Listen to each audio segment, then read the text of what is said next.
안녕하세요. 큐티인 가족 여러분, 여전히 지저스 언론을 고백하며 한 주간을 보냈습니다. 이번 주 우리는 성령의 인도하심을 따라 담대히 복음을 전한 바울의 여정을 묵상했습니다. 오늘은 만일 하나님의 뜻이라면 이라는 제목으로 말씀을 나눕니다. 바울의 모든 계획을 하나님의 뜻에 맡긴 것처럼 우리도 겸손히 주님의 뜻에 우리의 삶을 맡겨드리며 하루를 출발합니다. 오늘 말씀은 사도행전 18장 12절부터 23절까지입니다. 갈리오가 아가야 총독되었을 때에 유대인이 일제히 일어나 바울을 대적하여 법정으로 데리고 가서 말하되 이 사람이 율법을 어기면서 하나님을 경외하라고 사람들을 권한다 하거늘 바울이 입을 열고자 할 때에 갈리오가 유대인들에게 이르되 너희 유대인들아 만일 이것이 무슨 부정한 일이나 불량한 행동이었으면 내가 너희 말을 들어주는 것이 옳거니와 만일 문제가 언어와 명칭과 너희 법에 관한 것이면 너희가 스스로 처리하라. 나는 이러한 일에 재판장 되기를 원하지 아니하노라 하고 그들을 법정에서 쫓아내니 모든 사람이 회당장 소스데네를 잡아 법정 앞에서 때리되 갈리오가 이 일을 상관하지 아니하니라. 바울은 더 여러 날 머물다가 형제들과 작별하고 배 타고 수리아로 떠나갈새 브리스길라와 아굴라도 함께 하더라. 바울이 일찍이 서원이 있었으므로 겐그레아에서 머리를 깎았더라. 에베소에 와서 그들을 거기 머물게 하고 자기는 회당에 들어가서 유대인들과 변론하니 여러 사람이 더 오래 있기를 청하되 허락하지 아니하고 작별하여 이르되 만일 하나님의 뜻이면 너희에게 돌아오리라 하고 배를 타고 에베소를 떠나 가이사랴에 상륙하여 올라가 교회의 안부를 물은 후에 안디옥으로 내려가서 얼마 있다가 떠나 발라디아와 부르기아 땅을 차례로 다니며 모든 제자를 굳건하게 하니라. 사도 바울은 그의 삶 속에 참 많은 소송을 받은 것 같습니다. 그의 마지막 역시 소송 중 로마 감옥에 갇혀서 순교했던 것처럼 여기서도 보니까 바울의 2차 전도 여행 아니겠습니까? 그때 또 소송을 당하죠. 사도 바울을 집요하게 괴롭혔던 바로 그 사람들은 유대인들이었습니다. 같은 골육, 친척, 형제였다고 이야기할 수 있습니다. 이방인을 향하여 복음 들고 나가는 사도 바울을 시기한 나머지 그를 자부심 건수만 잡으면 고소를 하는데 당시 로마 제국 하에 있었기 때문에 어떤 직접적인 형벌을 내리는 권한은 유대인 스스로에게 없었습니다. 그래서 자꾸 로마 법에 호소를 하는 것이죠. 그러나 갈리오 총독이 이 이야기를 듣고는 이거는 우리의 소관이 아닙니다. 가만히 생각해보니까 이거는 유대인 당신들의 문화와 당신들의 그 민족 간에 있는 문제니까 당신들이 알아서 해결하라고 하면서 로마법을 가지고 잣대를 들이대지 않습니다. 참 지혜로운 로마 총독이 아닐 수가 없습니다.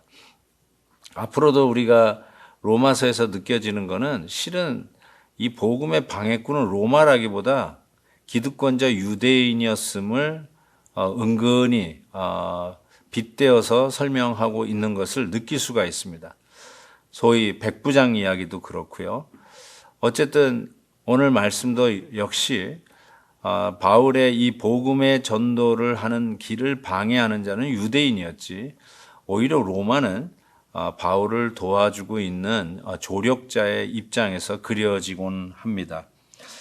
어쨌든 오늘 말씀을 통해서 비록 고소를 당했지만 하나님께서는 로마의 총독 갈리오를 통해서라도 이 일들을 하나님의 뜻 가운데서 합력하여 선을 이루시는 일로 바꾸어 가는 것을 보게 됩니다. 맞습니다. 때로는 우리의 길이 막혀 있는 것 같고 우리의 계획한 것이 틀어지는 것 같을 수도 있습니다. 그러나 오늘 말씀은 그런 가운데서도 하나님은 당신의 뜻을 이루시기에 바쁘신 것을 보게 됩니다. 결국 이와 같은 일 가운데 브리스길라와 아굴라 이 부부와 사도 바울은 그 장소를 떠나서 에베소로 가게 되죠.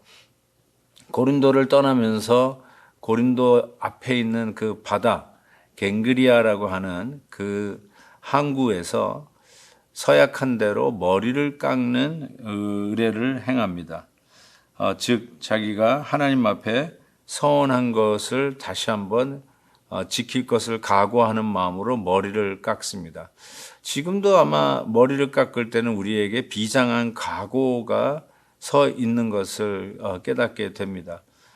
바울은 그런 면에서 하나님 앞에 약속한 것을 반드시 지키겠다고 그 서원대로 머리를 깎습니다. 그리고 나서 에베소에 가지요. 오늘 말씀을 통해서 우리가 깨닫는 중요한 교훈 두 가지가 있습니다. 그것은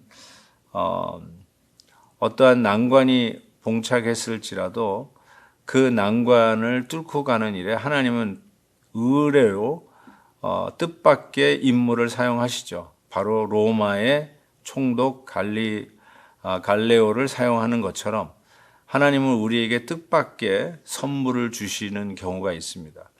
그것이 우리 교회 안에 있는 성도가 아니더라도 어쩌면 전혀 예수 믿지 않는 교회 밖에 있는 사람을 통해서 하나님은 오늘도 우리를 도우시고 그 길을 여신다라는 말씀을 꼭 드리고 싶습니다. 거기다가 그는 하나님 앞에 약속한 대로 머리를 깎습니다. 머리를 깎는 이 의식이 뭘 대단한가 싶지만 실은 우리가 이런 의식을 통해서 더 오래 잊지 않고 기억하게 되는 효과가 있습니다. 저는 물론 머리 깎는 것과는 비교가 안 되지만 세례를 받는다든지 아니면 어떤 직분을 맡아서 하나님 앞에서 서약을 한다든지 심지어는 교회에 들어오면서 교회의 질서와 평화를 지키기 위해서 교회의 리더십에 질서에 순종하겠다고 하는 어떤 서약을 하고 들어오듯이 바울에게 있어서는 이 갱그리아에서 머리 깎는 일은 그의 하나님을 향한 결신을 다시 한번 온전히 세우는 그런 기회가 되었으리라고 분명히 믿습니다.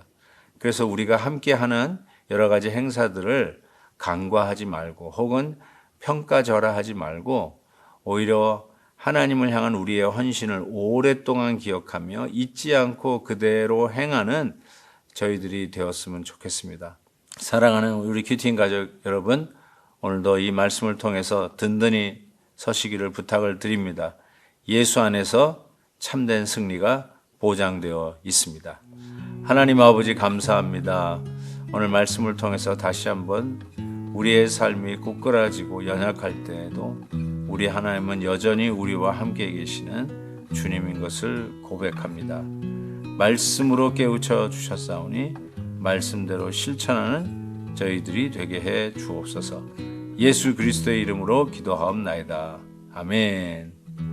내일 헵시바 때 뵙겠습니다. 오늘도 김한유 목사님의 아침 영상 메시지를 시청해 주셔서 감사합니다. 큐티인 교재는 www.qtin.org에서 구매 가능하며 자세한 사항은 큐티인 홈페이지를 참고해 주시기 바랍니다.